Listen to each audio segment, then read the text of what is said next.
Before we move on any further, we need to understand the meaning of the word ilah.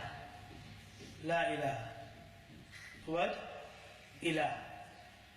What does the word ilah mean in the Arabic language? The word ilah in the Arabic language means ma'bud, worshipped. Ma'bud. The meaning of the word ilah means ma'bud. This is what the word ilah means in the Arabic language, regardless of whether that which is worshipped in truth or in falsehood.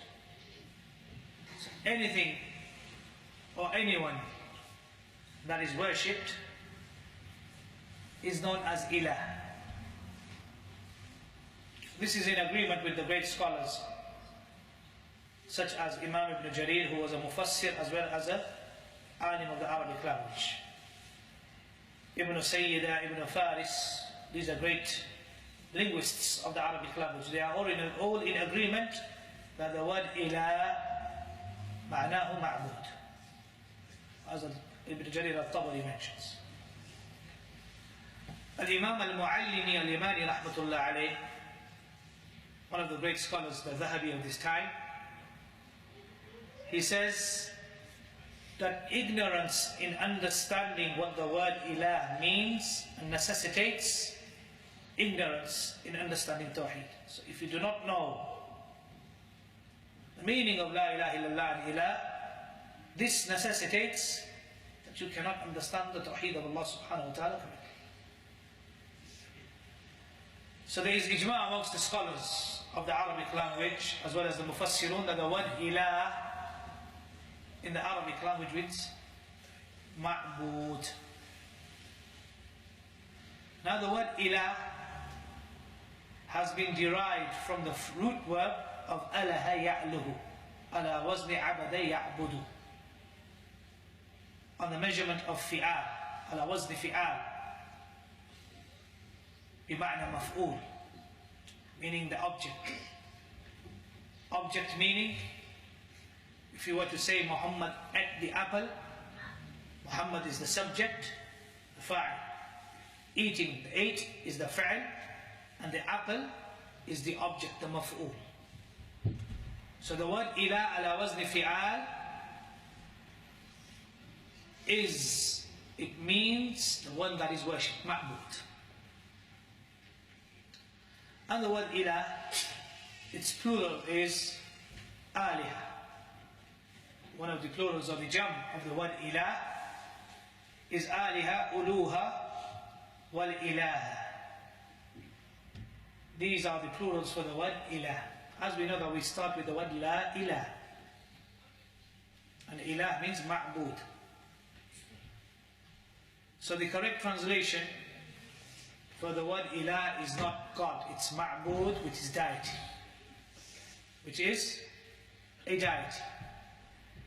So therefore the correct translation of la ilaha is that there is no deity. There is no deity. Deity is that is worshipped. We'll come to the issue of using the word God, whether it is permissible to use the word God for Allah subhanahu wa ta'ala. And what the scholars, Ahlul Ilm, they say with regards to using the word God for Allah subhanahu wa ta'ala. So the correct translation of La ilaha illallah is that there is no deity worthy of worship in truth except Allah. La ma'buda bihaqqin illallah. As Ahlul Sunnati wal Jama'ah believe that the meaning of La ilaha illallah is La ma'buda bihaqq. There is no deity worthy of worship in truth except Allah. Whereas some people of bid'ah, Ahlul Bid'ah, they say La mawjuda illallah, nothing exists except Allah subhanahu wa ta'ala. This is batil. So in reality they say everything that is worshipped and everything that exists is Allah subhanahu wa ta'ala. And from there you get the understanding of this translation that there is no God but Allah, meaning that everything that is worshipped is like it is Allah. As nafi and nafi, negative plus negative, equals ithbat, positive.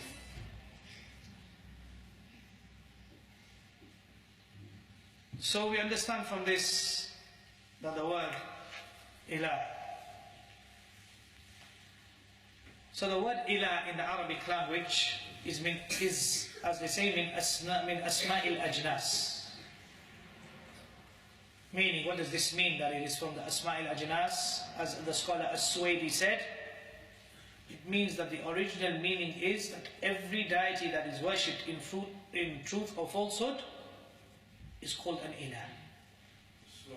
Alaykum as-salam. Al-Baydawi, another great scholar, he mentions when he explains what the word ilah means, he says that the word ilah originally means a deity. Then the meaning deity worthy of worship in truth became apparently used. So the word ilah in its original form means that which is worshipped, a deity. And then it became used as la ma'buda bihaq. It only refers to who? To Allah subhanahu wa ta'ala. The word ilah in general is anything that is worshipped. Then it became specifically for Allah subhanahu wa ta'ala, which means that deity that is worshipped in truth. And that is only who? Allah subhanahu wa ta'ala. One of the great scholars states with regards to the word ilah, if it is argued, if the meaning of the word ilah means ma'bud, deity, is it then permissible to say, based upon this, that we call everything that is worshipped ilah? So his question, he said that if we understand that the word ilah comprises of two meanings. One is everything that is worshipped, and the other is the one that is worshipped in truth. So he says that if we are to say, then is it permissible to say based upon this that we can call everything that is worshipped an ilah, as we say ma'bud, for the one worshipped? And he responds by saying that this in reality is not permissible, because the real meaning of the word ilah is dhul uluhiyyah, which means the one that is mustahaq lil uluhiyyah wal ibadah, the one that is worthy of being worshipped, and that is who?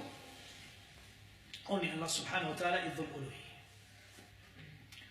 So therefore al-ilah, after understanding all this, we can understand that ilah is referring to Allah subhanahu wa ta'ala.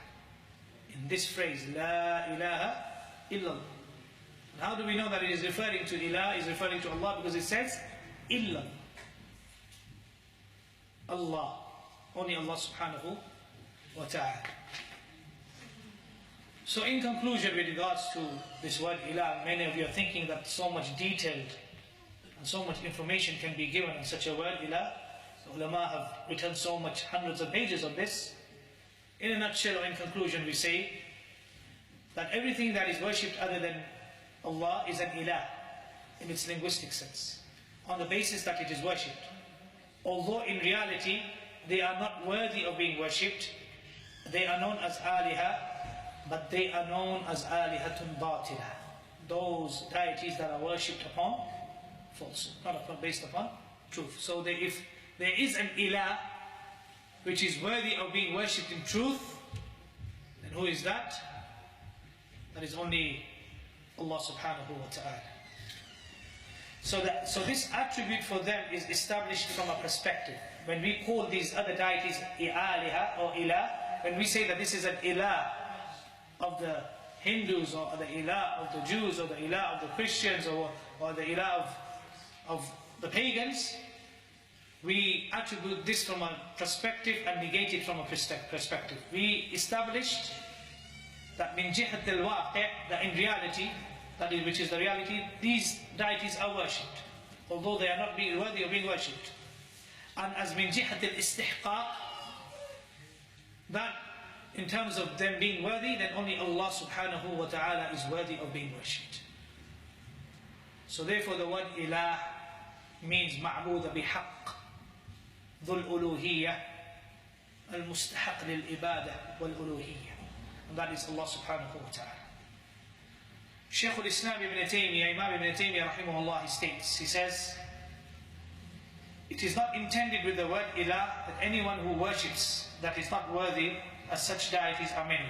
Although they have been called deities, although they have been called aliha, which has been narrated regarding them, but to have taken them as deities is batil. Although they have been called aliha and deities, the reality is that there is only one true deity worthy of worship, and that is who?